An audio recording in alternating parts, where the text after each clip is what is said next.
So I have a 2018 Honda Civic hatchback. The AC is basically just shot, but it wasn't like a immediate cold air and then hot air thing. It was like a slow process, so slow leak somewhere, which is BS because this car is a 2018. Anyway, so got the pressure gauge and the Freon for this. Two things. One, I bought them separately just to be on the safe side in the event that I'll check the pressure first. It likely is low, but if it's not, then I can return both of these things. Whereas if I were to buy the kit, you get twice the amount of Freon, and you definitely do. It's more cost effective than this little can here. However, if you get the kit, the gauge is already attached to the can and it's non-returnable. So, not worth the gamble to me. What's crap too is that this stuff isn't crap. This is much better for the environment and great. The crappy part about it is, so this is the R1234YF.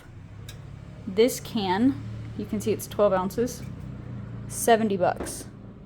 So these two things, $109 out the door.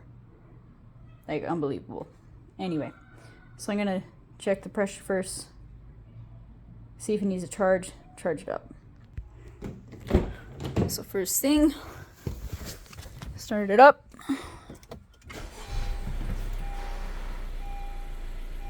And you'll want to put your AC on max.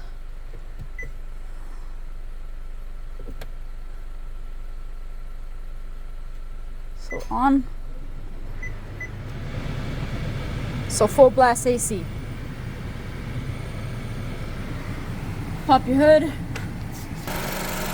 Okay, so engine on, AC on full blast. As we all know, the pressure gauge is going to connect to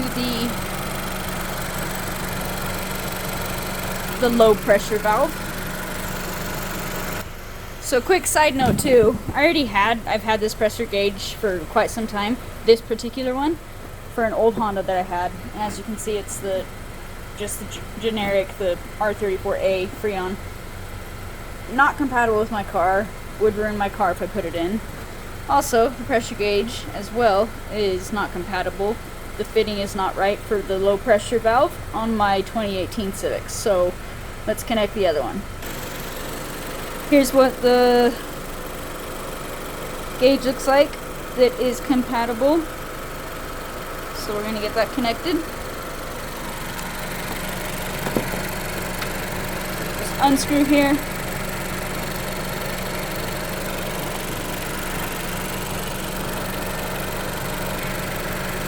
Pop this on. It's like an air compressor.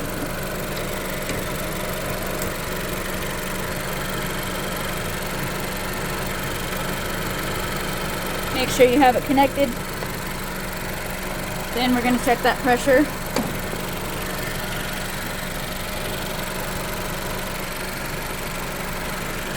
Also, I just noticed on this one it doesn't have the temperature dial. Okay, so as you see, it's connected. I'm going to check the pressure. I have yet to connect the can because once I break the seal on that can, it's non-refundable.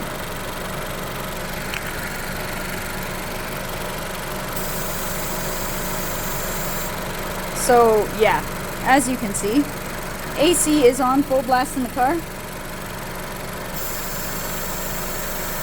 I've got like 0 Freon. So let's add the can and see what happens. Okay, Freon can.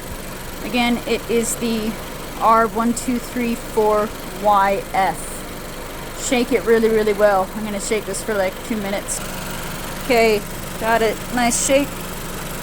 I'm going to have to pause because I need 2 hands to connect these. But once you, keep in mind, once you connect this to this, you're breaking the seal to the can. 2 things. 1, it's non-refundable. And 2, let's hope you can use it all, because if you don't, either leave it connected to the pressure gauge, or if you pull it off, just make sure you're doing it.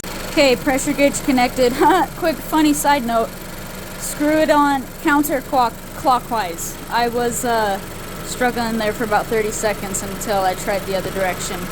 Anyway, gauge loaded the can. Now we're going to reconnect. Which, quick side note, when you do connect that, I mean the instructions say at least to disconnect this before you attach the can to the gauge.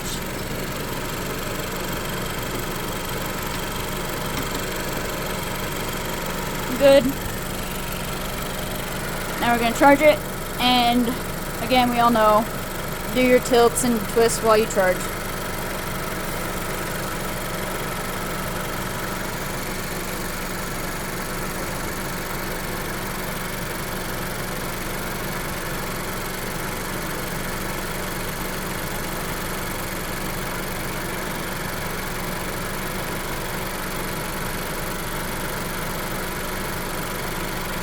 See where we're at there. Oh. Haha. And you hear the freaking thing kick on. Honestly, it's so frustrating that this car is, what, 4 years old, and I'm having AC issues. I had an 03 Honda Civic for almost 10 years. But yeah, had AC issues, but the car is freaking old, so go figure. I'm going to put a little more in just to get to the full line.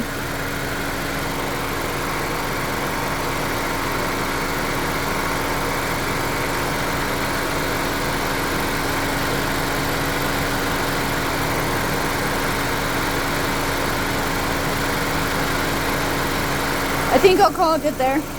And now I know, based on the weight of this can now, I probably used half of that, maybe slightly more than half, I don't know, I could be wrong. But that's a 12 ounce can. Again, 70 freaking bucks for the can, $32.99 for the hose, $109 out the door. I bought them separately in the event that I wouldn't need to charge it, but looks like we're good now. I'm gonna check it inside. And of course, don't forget to put your low valve pressure valve cap back on tight. Okay, I'm going to close up the hood, see how it feels on the inside. Okay, coming back in. Oh my hell. That difference. Again, sorry. Yeah, my language, but I think it is total bullshit that this car is not what, like I said, it's a 2018. It's 2022. And the fact that I'm already having AC issues, so stupid. Anyway, last little thoughts here and tidbits of information. So when my AC was going out, it was a gradual thing. It wasn't like, hey, works perfectly, and then the next day just kaput's gone. No. It was probably over, what, a couple weeks. I was like, what the hell? My air is not feeling cold. Right now, and this feels amazing because I'm used to freaking sweating in my car every time I get in. But right now, it's working amazing. So, with that being said, the other thing I wanted to point out, I saw a few other videos too who had the same exact comment or observation as well. So this vent, were definitely the ones that were blowing, not like fully hot air, but obviously just air that's coming in from outside, and it's 100 damn degrees, it's summertime.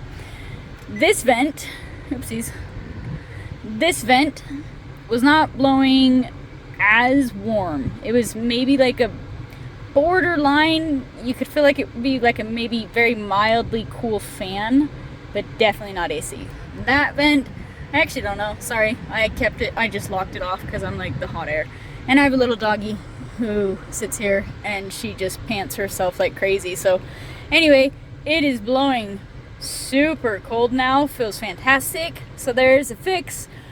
I fully believe it's a Band-Aid fix due to the fact that, again, I think it's a slow leak in the condenser, or excuse me, the AC compressor. So with that being said, I'm gonna just honestly bite the bullet with if I need to buy another can of that Freon throughout the summer. We're in July right now, end of July.